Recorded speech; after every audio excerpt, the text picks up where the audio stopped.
the truer or more powerfully we believe in our potential and abilities, the higher we can go. We will never be able to achieve higher than our belief in ourselves.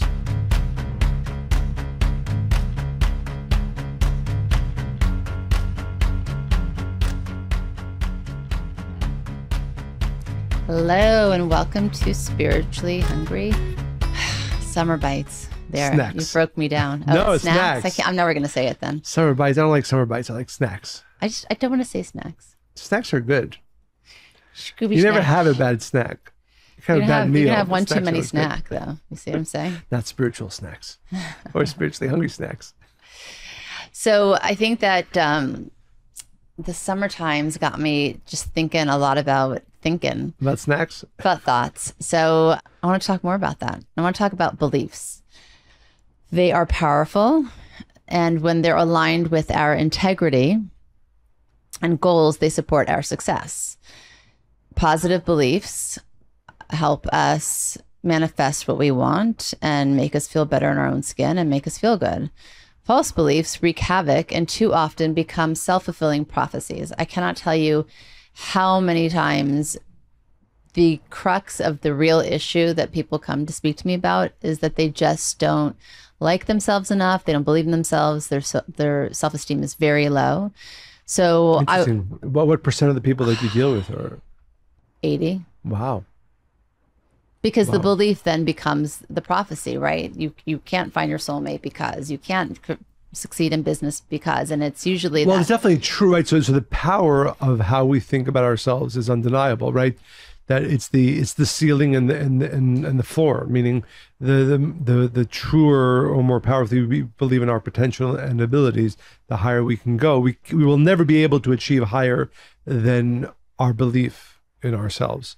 And of course, the worse one thinks or feels about themselves, the lower they can go. A person will never go lower than the worst things they believe about themselves. So I think it's an important idea that our beliefs literally create our floor and our ceiling, meaning the highest, no matter how much work we do, we can never achieve higher than we believe in ourselves to achieve. And no matter how negative we are about ourselves, we can never fall lower than the lowest things we believe about ourselves. And therefore, it literally is the framework within which we can live. It doesn't always mean that we will always achieve the highest things we believe about ourselves, but we will never achieve higher than that. Right. So it's the framework within which we live. Yeah. I like that, the floor and the ceiling. So false beliefs include, for instance, vulnerability equals weakness, which again, that belief can wreak havoc on a relationship. Or I never get anything I want. Or if I want something done correctly, I need to do it myself. So now, really, this moment that you're hearing this is the time to consciously unbelieve your untrue negative beliefs or limiting beliefs. So I want to ask our listeners, how many totally unhelpful, if not downright incorrect things do you believe to be true about you? I have a question for you. Sure. Before our listeners hear your question to them. How likely is it that a person will know initially, right, without really diving deeply, what their limiting beliefs are? Again, I'll ask you from experience. The people that you deal with who are coming with you, obviously, because they're obviously open to some degree to hear, to change, to know. But what percent of them you think are aware of their negative or limiting beliefs before you speak with them? They're aware that it doesn't feel good, that they don't feel good in their skin, but they don't really understand why. And usually what's interesting, actually, I just met with somebody today, earlier, and he said that he thinks he's boring. And his wife, it was like a session I was doing, said, well, you're the farthest thing from boring. You're not boring at all. And he said, well, she said, and part of the argument in the relationship, what they were struggling with is that he says inappropriate jokes or he makes the kids and her uncomfortable by his behavior. And this sounds very interesting, by the way. It's very interesting. And uncomfortable how? She would just like, it's not funny or it's inappropriate or it's the wrong thing to say in the wrong crowd at the wrong time. And she was just shocked. She's like, you're the farthest thing from boring. Like, that's not anything that I would say. And I said, well, why do you believe this to be true about you? And he said, well, if I walk in a room, you know, and we're at a party, I'm just in the corner. I said, well, that might mean you're an introvert, but that doesn't mean you're boring. Well, if I go talk to people and there's 3 people there, 2 will leave and 1 will stay. So I said, well, maybe you're creating this whole narrative that you think you're boring. Because she's like, you're not boring. And I said, it's really interesting that you have such different understandings, experiences of you, the you that you are. And then it came down to that he's not really boring at all, that he doesn't want to be rejected, right? And he thinks that he's not enough. So he keeps overcompensating in these strange ways. So it became a story. It was never about being boring. And it was never about like, is he funny or not funny? He's taking on this whole behavior because his insecurity and this belief he's created about himself that's not even true. So it's an example like that. So it took like 15 minutes of talking. Which is my point, because you asked our listeners. No, because people have a designated issue. The designated issue, I'm boring, and the designated issue is I'm angry, whatever it is. But my question again is our listeners who are hopefully open to doing this work because it benefits them, it certainly benefits those around them. How does one really get to know what their limiting beliefs are, right? Because it's not going to be necessarily obvious. So the tool is this, and I did give homework. The goal is to learn to love yourself, because he has very low self-esteem. So that's at the crux of it. So how do you learn to do that? To identify the negative voice or the negative belief, you have to stop and say this thing that you believe to be true about yourself, right? How do you feel about it? Does it serve you? And think about the person you love the most in the world. Would you ever speak to them the way that you're speaking to yourself? Would you ever think things about them that you think about yourselves, right? You're able to hold space for somebody that you love so unconditionally and treat them better than we do ourselves very often. So I think part of it is you have to remove yourself from your feelings about self and kind of take a higher perspective and then kind of look from above down at you and say, okay, is this real or is this imagined? There's no other way to identify it. You have to ask yourself, is this voice nice or is it mean? So it's the mean voice that, yeah. So again, so to be clear, what you're saying is that one way to come to know what our limiting beliefs are.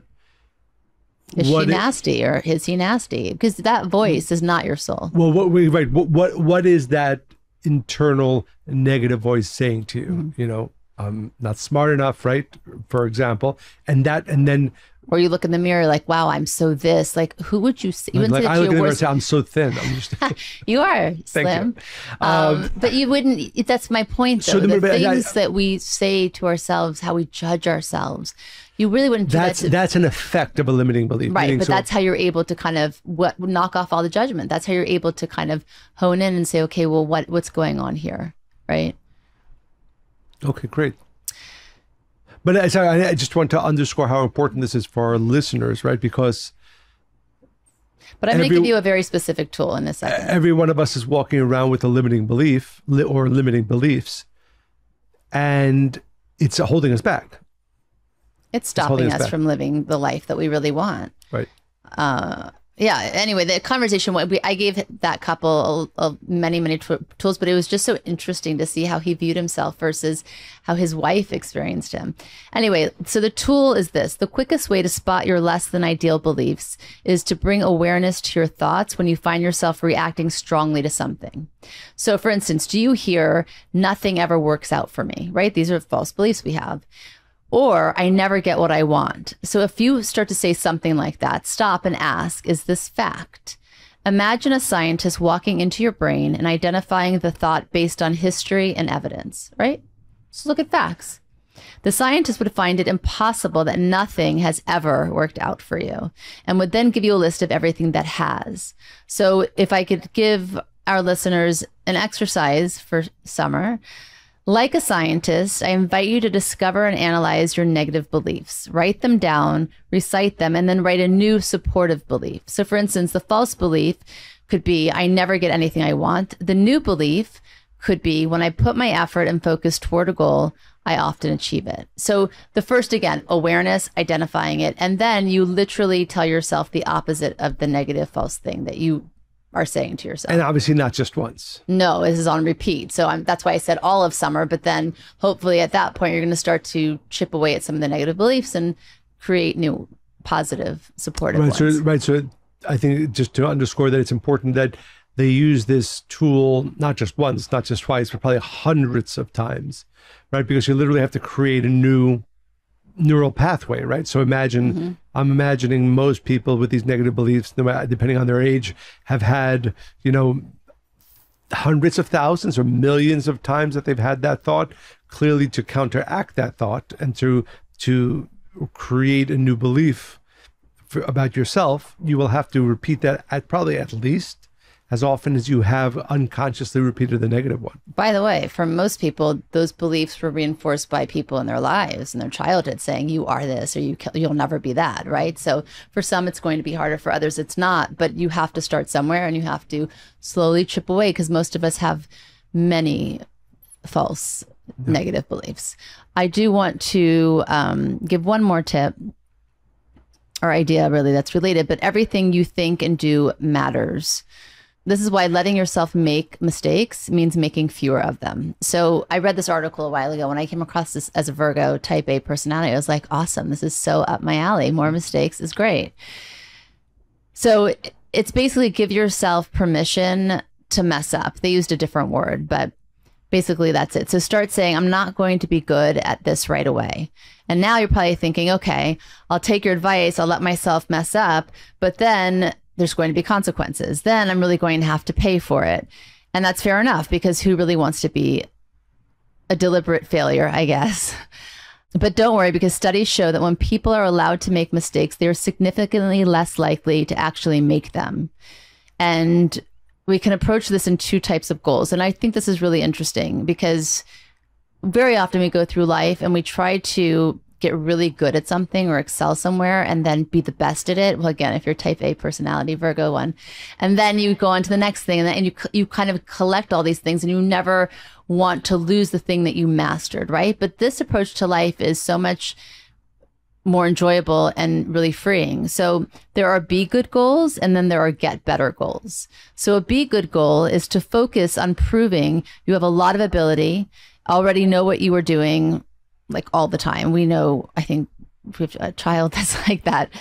The other one is get better goals. So focus on developing your ability and learning a new skill. So it's the difference between wanting to show you're smart versus getting smarter, right? And it's a small kind of shift, but it's an important one.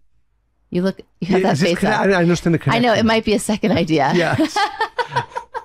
Because you want them so short, but it actually supports what we're saying. Do you not want to continue with that? No, I'm fine. I got lost in the connection. Well, I'm not there yet. Okay. Related to this idea is that everything you do matters, which can create a lot of stress, right? You never want to make a mistake, or it can make you actually live in a more conscious way. So again, first identify your beliefs, have awareness, and then shift them.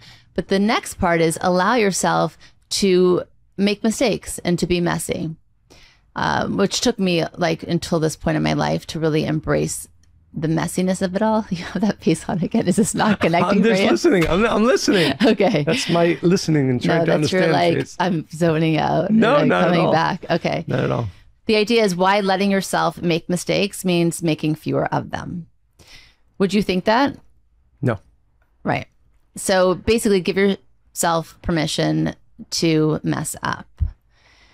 We want to start with saying, I'm not going to be good at this right away, which, by the way, when we're kids, I mean, that's like, there's no expectation in being good. You kind of not when you're really like learning to write well, yeah, you're right. They can get really frustrated. We know some kids who the first time they do something, they assume that they're the best at it. Or they get really frustrated Right. if they're not. But I still think there's negative beliefs attached to that. I actually had an experience with one of my friend's kids a few weeks ago where she was having an epic tantrum, and I missed the first part of it, but I kind of knew what it was about. She was going to try bowling, and she was really proud of herself the summer before. And so she kept telling me how great she's going to be. And I was really excited for her. She was really excited. So when I came to the game and Abigail was with her or whatever, I came and she wasn't doing really well. And she could not recover from that feeling of disappointment that she had. So after like 20 minutes of her screaming, I finally just turned to her and I said, what's really going on here? And I don't even know why. I mean, I know them very well. And I said, I'm so bad at so many things, but you're really excited about bowling. And if this is something you want to be good at, then practice, but don't expect to do it well at first. I'm like, there are so many things I'm horrible at, but the things that I really love doing, I keep trying and trying to get better and better because I enjoy that. And that's part of life. And then all of a sudden she looked at me wide-eyed and she's like, I'm stupid. It's just like math class. So it wasn't even about the bowling. So my point is with the belief systems, she believed that this thing that she was good at, that she thought she was good at, and now she's not, it's going to be the prophecy of now she's just stupid in all these other areas, right? But then once we identified it, guess what? She got excited to try again. She stopped crying. It was like a different child for like the rest of the days we were together.